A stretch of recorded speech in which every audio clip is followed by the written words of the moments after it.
Good morning or evening. All right. Hey, Dylan Grant here. It is March 12th, and this is shortly after my other video that I made today. But I changed clothes, obviously. Okay, so today's video is called The Satan's Game. And I took a little bit of, time to reflect. And this is actually one that I've been kind of thinking about making for a while now, but it kind of needed to percolate and to kind of, form into, and I needed to reflect. So I always write my notes so that I'm, kind of directing, channeling my thoughts into something able to be followed. So, okay. And I'm glad. Okay, so what this one is about is this kind of role that we fall into, this frequency of Satan, which is a Hebrew word meaning adversary. People always think Satan is a single being, but Satan is actually it's a word meaning adversary. I looked up what that word means. Adversary. Noun. One's opponent in a contest, conflict, or dispute. Also, adversarial, which is an adjective meaning involving or characterized by conflict or opposition, hostile. Okay, so basically this Satan means someone who's opposing you and they're hostile and they're defined by conflict. Okay, that's what they bring to your life. All right. So the reason that I'm going to bring this up, and this is, I was actually talking to my mom the other day about some of the things which we kind of have an adversarial relationship at times, but I'm trying to get them all. I'm trying to get rid of all the adversarial relationships in my life, but it is a struggle. But okay, so the neighbor next door, that wall, because it's a duplex house. She just got broken into this weekend, and we don't 100% know who it is, but we can tell you that, like, we don't have confirmation that it was this person, but there is this person his name is Jerry, we finally had to yet again make another police report because he used to live in my unit, and then 5 years ago, 5 years, it's a long time. And I've only lived here for 2 years, and there was someone else in between, this other couple in between. So, in this one bedroom house, duplex house, in this one bedroom unit of a duplex house. So the thing is, his apparently mom and this Jerry guy, his mom and stepdad lived here, and he would stay here, and he's been homeless for years. And I was homeless for 5 years, so I understand the struggle.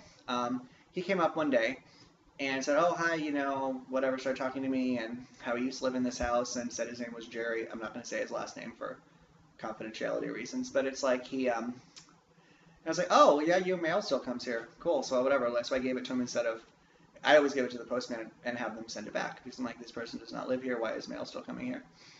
And he's like, "Oh, okay, great." And then another time he had said, or it might have been the same time, I don't even remember. "Oh, can I stash my backpack under your deck just while I go to court for my child support hearing and then come back?" And I was like, "Oh yeah, sure." Because I was like, listen, I've been homeless, I've struggled, and I know what it's like to have to deal with that. It's not fun. So I thought, okay, well, I'll help him out or whatever. And then it just started becoming downhill quick because then. And I noticed, one thing I was trying to put stuff here all the time, but I actually noticed before even him introducing himself and everything, that there was things would happen around my house. Like I would come home, and there would be a potted, like a plant, not a plant actually in it, but a pot, because I was planning on doing some planting, but I hadn't used them. That I had kept them all on the back deck, but I would come home and they would be sitting right in front of the stairs, right next to the railing pole on the front deck, and I'd be like, "How'd this happen?" It was set it wasn't like it was casually thrown or something. It was set right there. I was going, and I'd be like, "Okay." and or I would have something on the rail of my deck, and put my hand there. Have on the rail of, like, say something like here, I'd have it on the rail, but I'd find it set down right there, right next to the leg, and I'd be like, no, this is not in my house. This was outside. And then once or two times I sort of came to my house, and I opened the door. Nothing had been moved. Well, maybe it's something small, but actually no, one or two little things had been moved. Maybe it's a little too, maybe it like moved just like it was slightly out of place, slightly. And I had the feeling though that someone had been in my house, because, and you know, when you're very intuitive and stuff, you just know that stuff. And it was like there was a smell, and there was just something going on. I was like, nothing was damaged, but it was like, has someone been here? Huh. You know what I mean? Because it's like you know how you left things, and you only been gone a couple hours, and like it kind of looks the same, but it's kind of not. You know what I'm saying? Or like maybe one little thing, you're like, what the fuck? Okay. And I wouldn't question whether or not it was spirits, but if it wasn't for the fact that it was a smell, spirits don't leave smells. They don't leave a smell of like cologne or body odor or something. You know what I'm saying? They don't leave smells because they don't have bodies. So I was like, but anyway, but I chalked that up. And so then, this Jerry guy starts leaving stuff. Every time I come home, I start coming home and, the fuck is that? I look, there's bags, boxes, suitcase, whatever, gym bags, under my deck, in the front and the back. And I'm like, whose shit is this? Why did somebody come and put stuff under my house? Because honestly, and everyone's like, oh, be selfless. Listen, you have to take care of yourself. I'm like, I do not know this strange person living on the street. Met him once, you know what I'm saying? I said he could leave something at my house one time. One. No other times. And suddenly there's bags, places, there's stuff being stored, there's cigarette butts all over my yard from, you know, because apparently he smokes all the time. I cannot stand smoking. I think it's disgusting. I cannot stand smoking cigarettes, and it's like I come back and there's a bunch of cigarette butts and some beer cans all over my yard and stuff stashed under my deck. So I'm going, oh, this ain't acceptable. No. And then, so I'd be like, Jerry, I stopped him one time, Jerry, well, I'm just going to put it, I'm like, no. I let you do something one time. You can't keep putting stuff at my house, because you just can't. Well, I'm homeless. I'm like, I get that. I was homeless for 5 years. There's Haven for Hope, which is a shelter. I'm like, there's Haven for Hope. There's the Salvation Army. There are other programs that you could. Well, they're horrible. They make you come in at a certain time. Yeah, God forbid that, you know. And they make you take a breathalyzer. You can't just smoke wherever you want either. You have to go down to the designated smoking area. They have one. You can use it 24 hours a day. It's not like it's only, you know, between certain hours. You can go down there if you wake up in the middle of the night and need a cigarette. You can go down and have one. It's not that oppressive. I mean, it is. You have to go through a gate, and you do have to meet with a case manager and stuff. But it's like, and you know, you do have to walk through a metal detector and take off all your belts and all your jewelry, all that shit. But it's like, again, when you have no options, it's like, to me, I went through that, and to me, Haven for Hope was less of an issue than sleeping on the streets and trying to figure out, well, oh my God, where am I going to shower?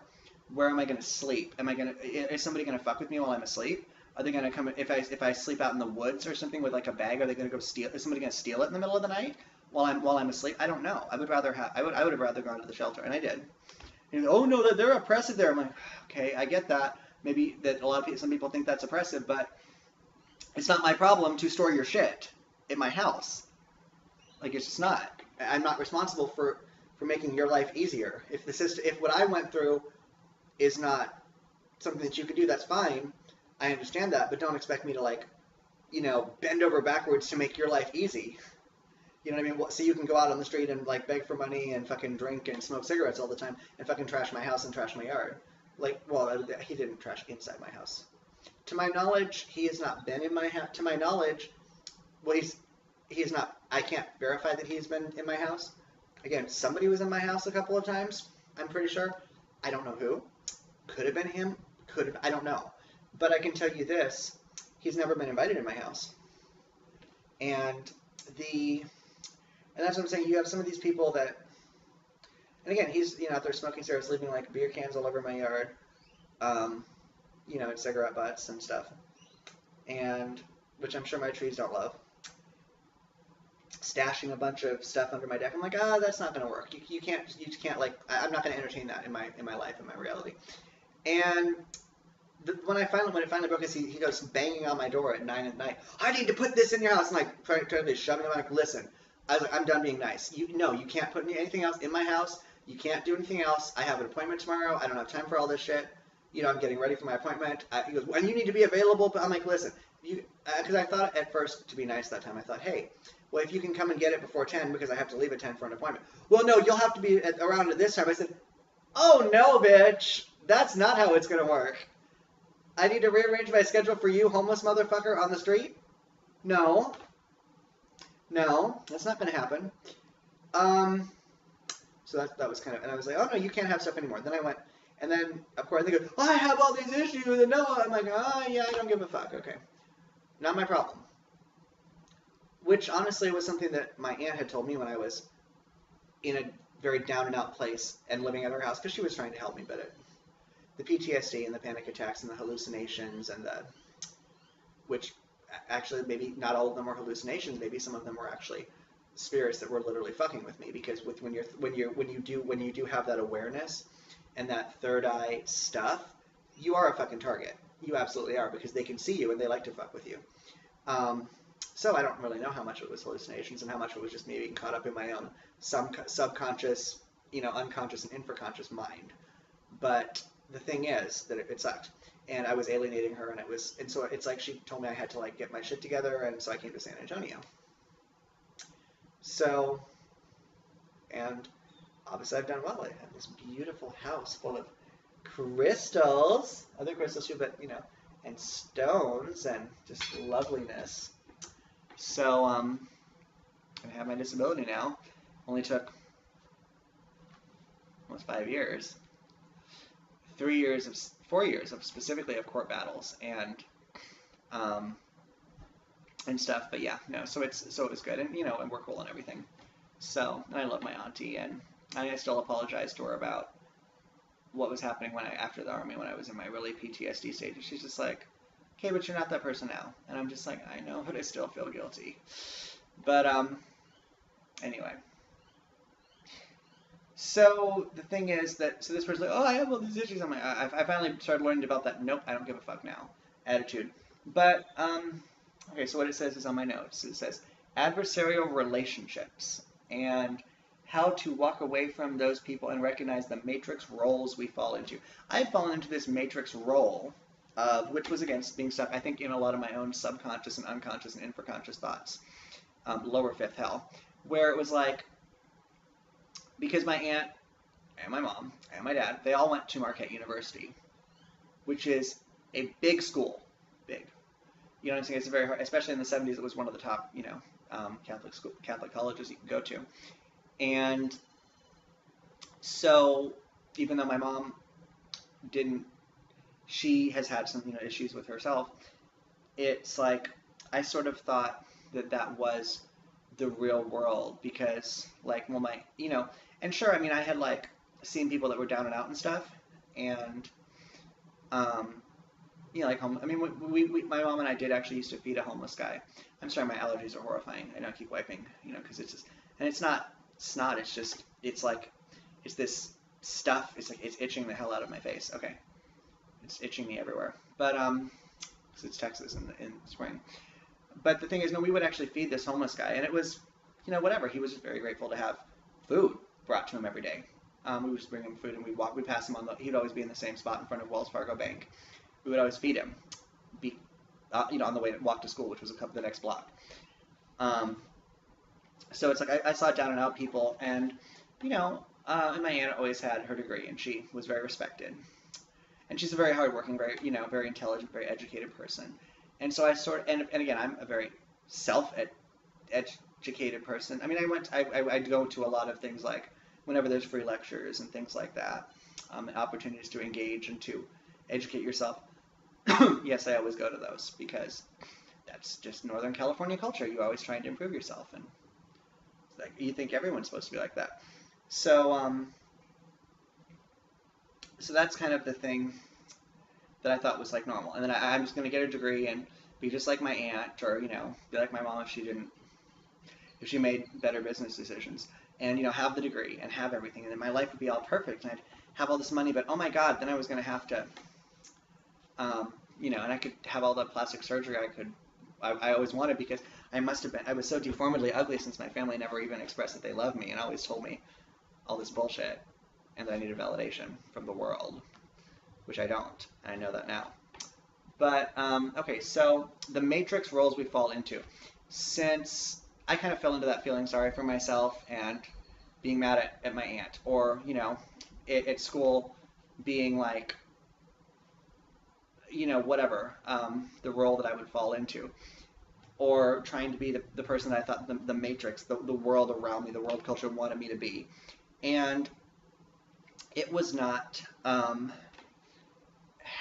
happy place, and I had to take a lot of amphetamines to do it, to be fake like that, because when I would talk to people and I would know they fucking didn't like me, and I know that, because I sought connection, I sought validation, I sought connection, I sought all of those things, and because that's how I was raised. And it's like, other people are not like that. You know what I'm saying? They don't strive to be the best, and they don't strive to get validation. They just want that money, and they want to live their own, you know, whatever they want. They don't care about other people, and they just want to like live their own life. And I'm never going to be like that, but I have had to learn to not be so psychologically and spiritually dependent on other people. And so in a way, it was like, I think I kind of got rid of a lot of my naivety, but not so much my innocence, because there's been a lot of things that I've had to learn with that. You know, trying to be this person that they said, well, you should be like this, well, you should be like that. I tried it all, and it's like, some of it I was convincing, but it was like fake, and so my soul was rejecting it. And it was like I would have to pop all these pills to just like put on this role every day. When it's like, I knew people didn't give a fuck about me, but I had to pretend that they did to keep that going, to keep pretending like I gave a fuck. Whereas now, and it's funny because now it's like I wasn't really popular then, not really, not realistically. I mean, in LA kind of, but not like any of the other places I've gone to, because in LA people would appreciate me because honestly I have a pretty face, and I do, and I'm entertaining. But it's like other parts of the country, it's like not so much. They kind of just want you. Everyone kind of expects you to be the supporting actor or actress in their life, and I'm like, I can't play the supporting person. Oh yeah, oh your problems with something. I don't give a fuck anymore. Like, I care what other people go through, but as far as like, you know, listening to people's sob stories, I don't give a fuck anymore. Just like I had to learn that that would suck for that. I can't do that either. But so the adversarial relationships and the roles we fall into, I notice a lot of people, and this is one of the reasons I'm wearing this shirt, which is actually a Moroccan shirt. See if you can, I don't know if you can see. Yep. So Moroccan shirt that my family sent me, because my aunt is married to a Moroccan guy. And so I'm now part of a Moroccan family. Technically I have been sort of since the 90s, but it's like, yeah.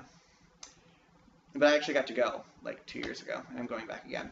But the thing is that, so one of the things I've been hearing a lot is this like anti-Muslim stuff. And I get on a lot of levels why I'm bringing all this up is because I kind of get what it's like to be hurting and to be disappointed by doing the things that you think are going to get you something, getting this certain job, you know, whatever, something. And then it's not what you thought it would be, or it's not realistic, or whatever, it doesn't work out, and so you're angry and you feel shitty, so you project your feelings out. I was more self-destructive than I was destructive to other people, whereas now I'm just learning to be assertive. So what I kind of did that was different than a lot of people was I would just sort of take lots of drugs, and they're a prescription, but it was like I honestly sometimes would take more than I needed to, and just, which I told my doctor later, is which is why I don't take those medications anymore, because it was like I would have to keep it up, and it's like I would see that these people were fucking fake, and they would sort of say, oh, isn't this nice, and oh yeah, whatever, and they would sit and just tell me what I wanted to hear, and I knew that they were full of shit, but I couldn't be like, fuck you, you fucking liar, you know what I'm saying? Whatever. It's like my soul just was not having it, but it's like I was kind of stuck up in my mind trying to do things and it just didn't work out. So now it's like, but it's like I know it's a lot of people. Like I said, I talk to a lot of people and they absolutely hate Muslims. I'm like, have you ever met one? No. No. Okay. They absolutely hate gay people. They absolutely hate other ethnicity, race, whatever. I don't know what you call them, skin colors, groups. I don't even know. They're like, they absolutely hate them, and it's like a matrix role. That's why I say I have nothing to do with white culture because it is not white is not European, white is not Caucasian. White is this weird culture that's developed in like the provincial parts of the U.S. and like the South and maybe in Europe too. But I don't talk to people like that. So all the people I've talked to from Europe are cool. But it's like they truly believe that they're superior, that every other race is inferior to them, and actually they also hate all these other groupings. Like with my mom's family, boy, with the exception of my grandma, bless her, love her, she's awesomest. I'm glad that she's finally free of her evil children because my mom's sisters are absolutely atrocious. They're absolutely atrocious what they did to her before she died, which we're not going to go into. But it's like, and out of that whole family, my grandma was the only one that when I came out, she still loved me. I said, Grandma, well, I'm gay. It means, she goes, oh, I'm like, that means I only want to date another and be with another man. And she was like, well, do you still love God? And I was like, well, yeah. And she's like, oh, okay, that's all that matters. Because she was cool like that. She's like in her 70s or 80s at the time, and she just didn't give a fuck. Because she's like, oh, okay, And we had cookies. So, she was that grandma. So, yeah. So it was cool. But it's like everyone else, as soon as I came out, it was like, and that's the hardest thing when you are a gay person, is that you really, especially if you come up from a Judeo-Christian background, because we are mixed on my mom's side, with the same grandma. We have Spanish and Native and Irish, and I think some Italian, and she has French. Basically, if you were in the Catholic Church, it was cool. It was their kind of philosophy. But so the thing is, and actually my mom is like, and my grandma were both much darker skinned than I am. So, so I have my grandma's eyes, are the good dark, deep eyes. So, but the thing is that, but all my mom's just like, no, we're white. That's what I'm saying. So to me, white means Satan, because it's like they are people that identify as white are fucking ignorant, and they're usually lying because it's like they were darker skinned than me, but they're like, no, we're white. I was like, that's what white means. I'm so not white. And as soon as that came out, it was like, you're going to hell. You're going to burn forever. You're going to be raped and ripped apart forever, and you deserve it because you're an abomination to God. I was actually told that as a 14-year-old child or adolescent. Who says that? Who believes that? They worship Satan. They do not worship God. They worship some horrible person that tortures you unless you fit this certain whatever. And it's like, they're fucking lying too because they're not white. They're not even, you know what I mean? Because they're mixed anyway. And it's like, that's what I'm saying. So there is no white people. They're just like lying devil people. That's all they are. Because it's like, I'm like, I had an albino teacher in 3rd grade. She was, white skinned and had red eyes. I guess she was white hair. I guess she was a white person. But I mean, these, weird people, it's like, so this white culture, they're crazy. I don't know what they are. They're like Satan people. And they think everybody else is inferior and deserves all this torture, and the Lord will punish them and it's okay to enslave them, which is on my list too, is the horrors of dehumanization, and being able to justify abuse of another person or group based on external things. The hell of the corrupted rational mind and the dangers of the lower 5th dimension. And what it talks about the lower 5th dimension is when you're using your astral and whatever self to kind of get into that place of I swear I'm going to find it at some point. The subconscious, unconscious, and infraconscious mind, which is a very, and without, because it's like I can say that going into my own inner parts of myself, there are some parts that actually know no badness. They don't really know about horrible things. They're just very innocent and sweet. And there's some parts in the celestial body of Dylan, because my entire body, all of yours too, are actually every cell is a galaxy. And there are parts of going into your own mind, going into your own cells that are like, they're very sweet and very innocent. And there are some that are fucking scary as fuck. And demonic people. So, kind of like humans, lowercase humans. That, but I can tell you that it's like there are people that can they say that like the hell of your rational mind. Your rational if people can they can rationalize all kinds of things. The Germans during World War II, because of propaganda and because of brainwashing, were convinced that all of their problems were because of the Jews, and if they just execute all of them in these concentration camps, everything will be fine. Trust me, America's on its way there. Believe me, I don't know what group they're going to fuck with first, but it's going to happen. Supposedly they already built these camps in the Southwest, in New Mexico and Arizona and stuff. And I'm just like, oh, whoa, this is why this is why a bunch of us ascendants are shifting the fuck out of here. Make no mistake. And they've been putting it in movies and stuff that I'm like, I don't want, we're not going to be here for that. It's like, it's important to be aware of what they're planning and consciously say, I will not accept that as my reality. I'm not going to be afraid of it. I'm not going to feel, oh no, I have to fight against it. That's not a reality I'm going to go to. Why? Because I will it so. Woo, get that attitude. So, and that also brings me to, whoop, kick the table. So, how many of you have read the book Lord of the Flies? I read it in high school. It's been a while. I haven't read it since high school. But this was also the example I gave my mom when I was on the phone with her. I was talking to her about how this fearful mentality and mob mentality that does not exist with self-check can develop. Because I remember these people these kids, they got stranded on an island because their plane went down. And only the kids survived, not the couple adults, because they were in the boarding school, and then for some reason they got on the plane to escape the bombing. I'm guessing it was World War II.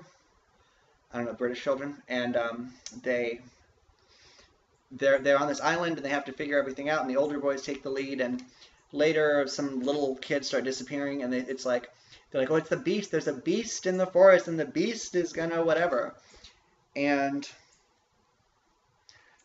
eventually they did find a javelina, like a warthog, with like pig with tusks, which they killed, and they stuck it on a spike and called it the Lord of the Flies. That's how the book gets its name. But it's like, oh, we have to band together and fight the beast. And when they eventually kill this warthog thing that had been kind of out there, they still more kids were disappearing. Really never explains where they went. They could have died. I guess the warthog could have eaten them.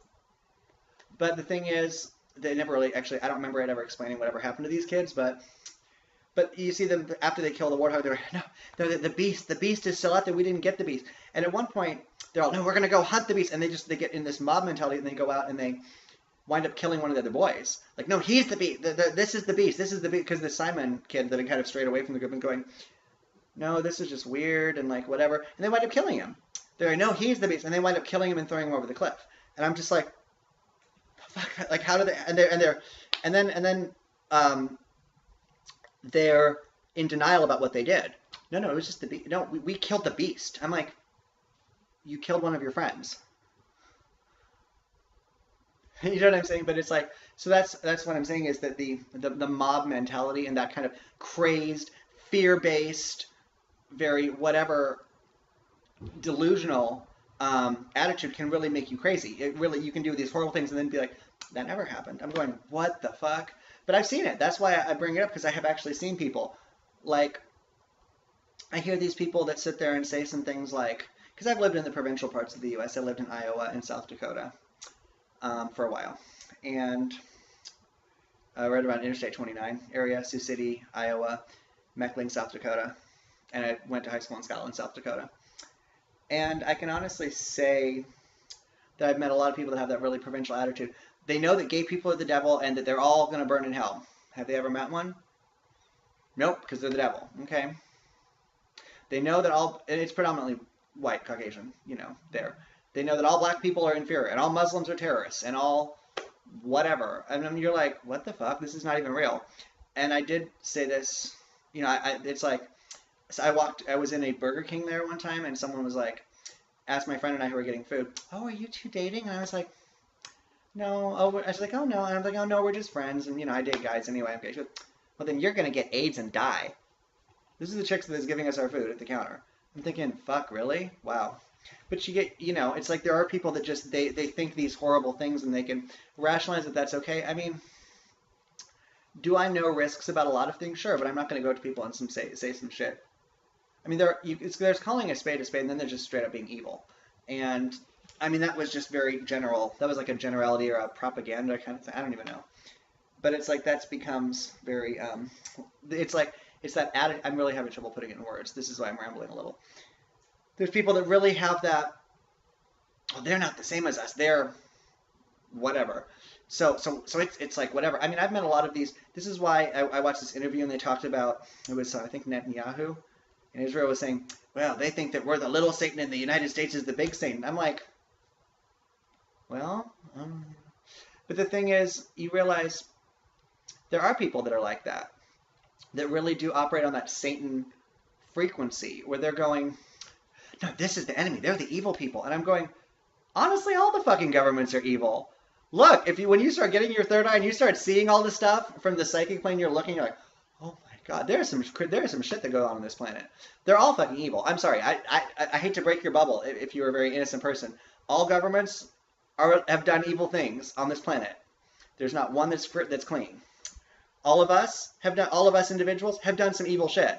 Whether it's say something mean or act completely selfish or steal something or, say something truly with the intention of hurting someone's feelings, none of us are clear of it. So, but the attitude is that a lot of people, they do. You know what I'm saying? They have this attitude of, well, the United States is all evil. Or people in the United States, oh, these Muslims are evil. I'm going, I've dealt with more evil directed at me by, provincial Americans than I ever have by, in my time in Morocco, which was, again, only 2 weeks and stuff. But it's like, trust me, which, again, I understand that Morocco is an exception. Not all countries are like that. But I can tell you that there's many countries I simply wouldn't go. But it's like, why do we live in this idea of, well, those people, because of race, sexual orientation, I don't fucking know, gender, something, they're evil. We have to get them. How is that okay? It's not okay. So when you live in that adversarial relationship, you define your reality by being against someone. You're good and someone else is bad or whatever. I mean, we're all bad and we're all good, but we have to make the decisions of what levels. And that doesn't mean, I guess it's that us versus blah, blah, blah, us versus them trap of generalities and false oneness of engineered crisis. And that's why I also made this other video, which is why I kind of think they go hand in hand, is that I think I've met a lot of people in the New Age community. I'm going to do a video on this where it says, oh no, there won't be any separation. And I think that there will all be one. We'll all be one. No, first of all, it sounds like a great idea, right? It sounds good, but it's not. Because it's like if you've been in an abusive family or you've been in one of those situations, you know that the family goes, well, this is what's good for the family. We're all one family. Or, well, this is what's good for the company. It's one good company. No, it's not. Well, this is what's good for Americans. Guess what? America is doing some evil shit all over the world. So is Britain. So are all of these big power countries.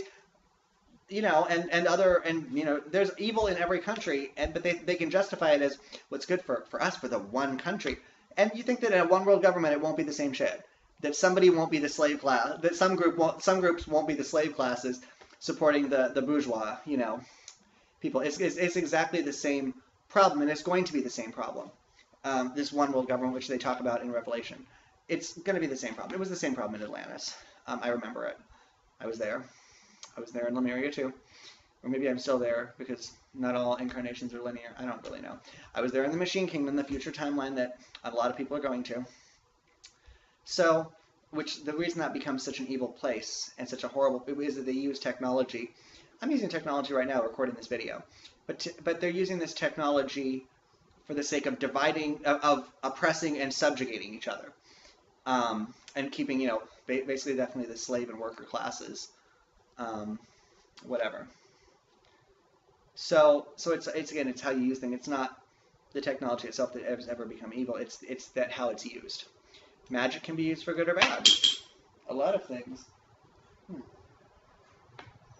Well, that was strange.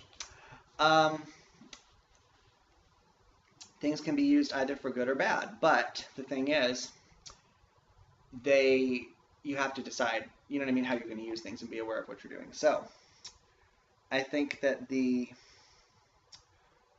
problem that we have, and this is why this person broke in to my house and why he could justify Because actually, while I was at Christmas in Los Angeles, my neighbor was like, I come back and I was like, did you say that Jerry guy? I was like, she goes, oh, he introduced himself to me. I said, oh, okay. I'm thinking, oh, I don't want to say anything too horrible in case they have now become Jewish. He said that you could come. He said that you told him you'd come and sleep on your porch and store stuff. And I'm like, no, I didn't. And then he was telling me that she had said something that she didn't. I was like, dude, we live next door to each other and we have coffee every morning. So like, we're not going to talk, really? But it's like, again, it's like that. But it's like, it's that his issue is, and he's like, I have all these problems, and it's this is bad, and that's bad. He's blaming others and refusing to self-check, which is a form of psychosis. Because someone else might say, well, it's that, especially alcoholics, they're the worst. Well, it's this person's fault. It's Midwestern people, I swear to God, they all go in, it's Obama's fault. Uh-huh. Okay. Everything's Obama's fault. Everything, apparently.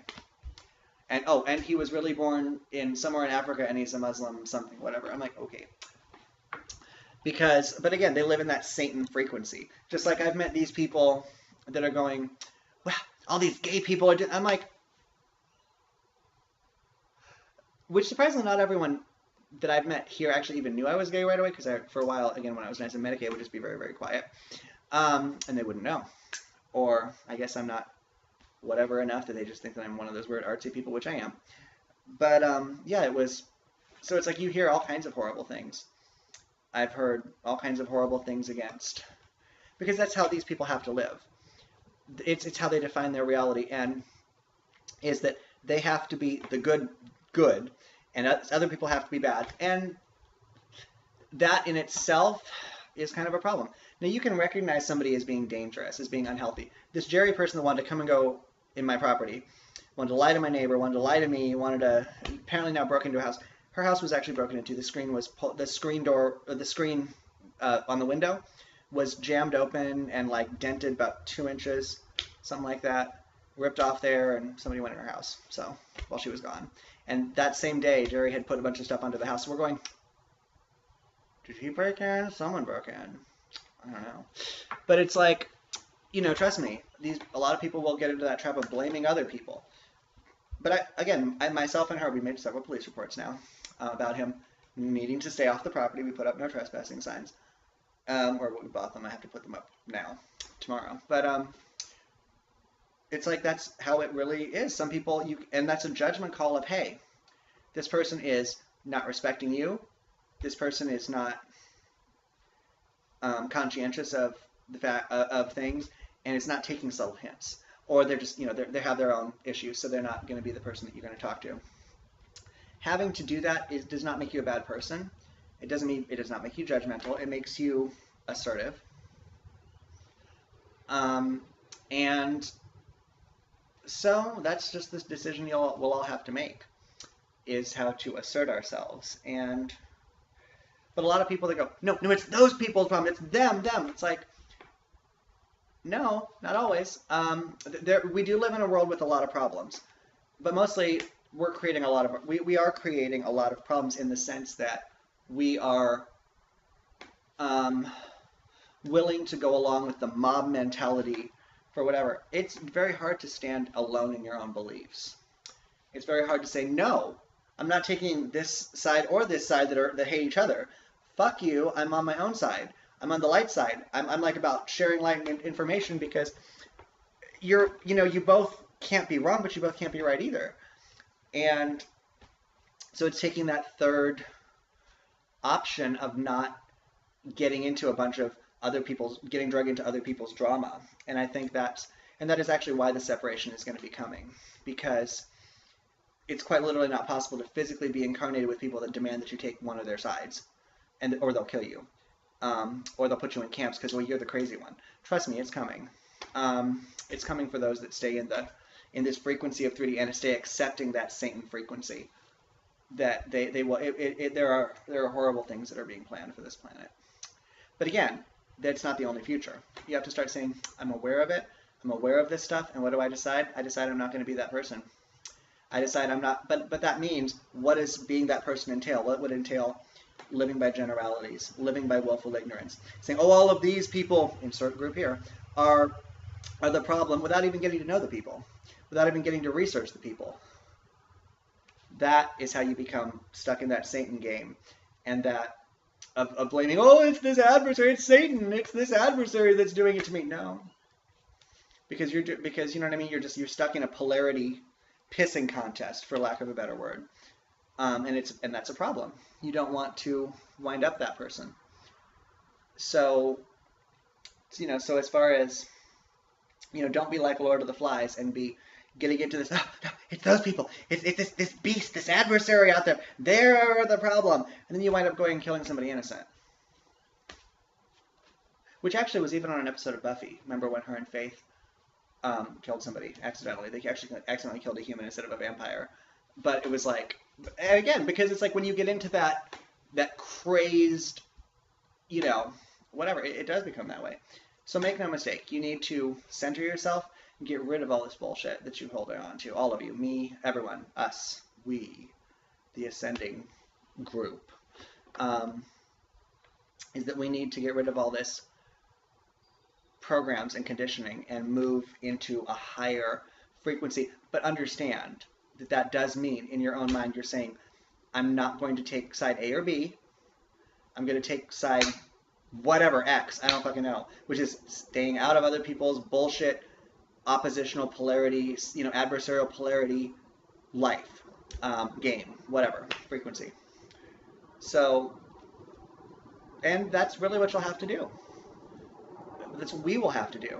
I'm trying to, I don't know. So, it's about deciding what you want as far as a reality, and being willing to understand the full immensity of what you're asking. Like, I'm starting to go, well, here's what I want. Okay. For a while I was convinced that I was going to have to live through and fight through the camps and fight through the whatever. And in one alternate reality life I did. And I died there. In another one I was in the Machine Kingdom. And I died, alive there. I don't know how long it was. I mean, it might have been old when I died. I don't know. But I know that when I died in that life, the aspect of my soul that was my higher soul that was there slid into my body here, which happened in this incarnation sometime around 2007, and it was very jarring experience, kind of like when the Mandela effect happened. You start remembering two timelines. It was like that, only I was remembering future events, and it was not fun. So, and the reason that the Machine Kingdom becomes so horrible is that they stop valuing each other. It's that you're not like me, you're whatever. Guess what? All of these Satan people are not like us, because they are choosing to fight amongst themselves, and they were so worried about being right and rationalizing that whatever they do to people, it's like, I'm not willing to be a person that tortures and that oppresses and that whatever, nor am I willing to tolerate those people that are willing to do that in my life. Now, that's not being part of the Satan game, that's being above the Satan game. That's ascending and rising above the Satan game. And that's what we all need to do, is to rise above the Satan game. We need to rise above the, blaming this group or that group without ever, and like, well, so-and-so said this. I can't tell you how many people here in Texas have told me, it's in the Bible that black people are supposed to be slaves because their dark skin is a mark of something because they were, I'm like, what? Or, no, it's in the Bible. All gay people are evil because so-and-so slept with their father. I'm like, a girl slept with their father and that's where gay people... Yes, because it's in the Bible. I read the entire Bible. There was a lot of incest mentioned, but that was never actually... It never actually condemns actual homosexuals. It condemns incest. It condemns rape. And it condemns adultery. And fornication, but more adultery is really the one that they don't like. And adultery is defined as being married. Having sex with somebody that's married. So, don't do adultery. Don't have sex with married people. That's not very complicated. It's a lot to go for. Rambling. No, just be yourself and don't play Satan's game. Recognize that, like, oh, this person's evil or this person's good. Be in your own place in your present moment. Don't get along. Don't play the supporting actor or actress in someone else's role, whether it's a political candidate or a whatever. Don't just be like, oh, one of their yes sir, no sir people. Be your own person, and don't play the Satan game of the leader of whatever hates people, so we should hate them. don't. That's not your fight. It's not your. I dropped my stone. It's not your fight. It's not your. It's not your. It's not. Don't get drug into that. Well, take this side or take that side. Take your own side, and make sure that your side is one where you're centering yourself, so that you can devote yourself to celebrating and appreciating the light or multiversal source consciousness in all forms, including the form that is you. And appreciate the piece of God that is you, because you are a piece of God. I'm a piece of God. We're all a piece of God. Some of these pieces, though, they're getting caught up in this matrix, this illusion, this skin color is right or that, and they always think that they're right and everyone else is wrong. That is what Satan is. Satan thinks that they're right and everyone else is wrong, and they can justify everything. So don't get caught in the Satan game. Do not get caught in the Satan game. It's some bullshit. We're all fucked up on some. We're all fucked up on something about something, and we're all great on other things. But you know what we really are? We're ourselves. We are not good or bad. We're both, because we are an aspect of nature, and nature is both. So don't fall into the Satan game of thinking everything is, that everything is that you do is great and everyone else is wrong, and then lying and justifying it with whatever. So, love, transmutation. Invoke some of the divine feminine. Try to get as much of this good ascension energy as you can. I've been going out and, laying out in the sun for even just 10, 20 minutes a day. It's March, so it's not actually that warm. Like early March, well, March 12th, so it's not that warm yet. But do that as much as you can, ground, and just have fun with this, because I think this is something is just telling me this is the year for good things. So I love all of you, and by love I mean I unselfishly want all of you to be happy, but I'm not willing to slave for any of you. I'm not willing to stay in a slave position for any of you. So I'm not willing to do that, compromise myself for anyone. But I love everyone. I want you all to be happy and joyful. I want to be happy and joyful myself. And yes, just blessed be. Live in celebration. Love.